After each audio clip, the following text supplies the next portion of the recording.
I remember when you didn't like to eat on stream. Honestly, I mean, I get self-conscious sometimes, but I've gotten over that a long time ago. It's cause like sometimes streaming, well, not sometimes, but streaming doesn't entirely feel like work, if you know what I'm talking about. So to me, like actually like going to the studio and recording and stuff, like those kinds of stuff feels like work. But just sitting down and streaming video games, sometimes not so much. But that's why I think I'm very, very fortunate to be able to do this.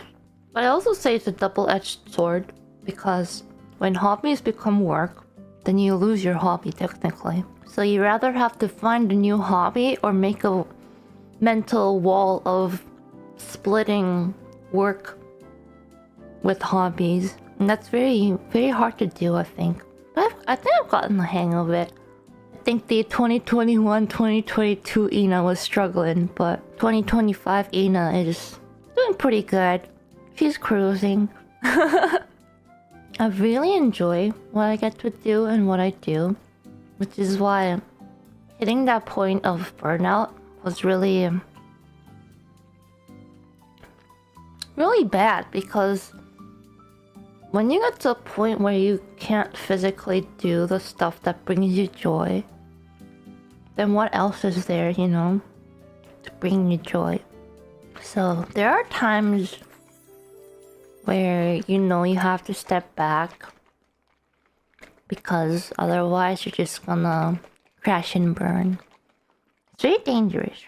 Yeah, it's like how I made a reference to, like, it's like when, like living life, it's kind of like driving a car, except when you hit burnout, you realize your car was actually just like bare bone framework, and you've just been running on your feet.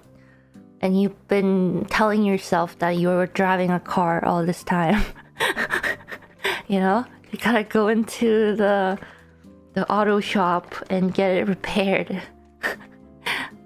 Like, you need to fix that car before you're able to drive again. It's just the Flintstones car. That's what. See? You would be still left in the Stone Ages while everyone is driving around fancy futuristic cars sometimes, you know? It feels like that. You feel sluggish, you can't do anything, and you're just trying to keep up with everyone, but your feet are all, you know, tattered, you're tired, you can't go any further. So I just gotta stop and be like, okay, I need to fix my car. Which is why I like really try when I see friends who I know they're going down that path of, you know, being tired and burnt out. Like I know how it feels to hit that bottom. So I try my best to kind of be like, take a break. Right now. But in that regard, Calli is quite amazing. I always say this, but Calli, I don't know how she does it. Honestly though, like, I've heard things when other members are like, yeah, I don't know how you and Calli do it. You guys are the two whatchamacallit, irregularities in this situation. So maybe whenever we say to take a break, it doesn't hit as hard.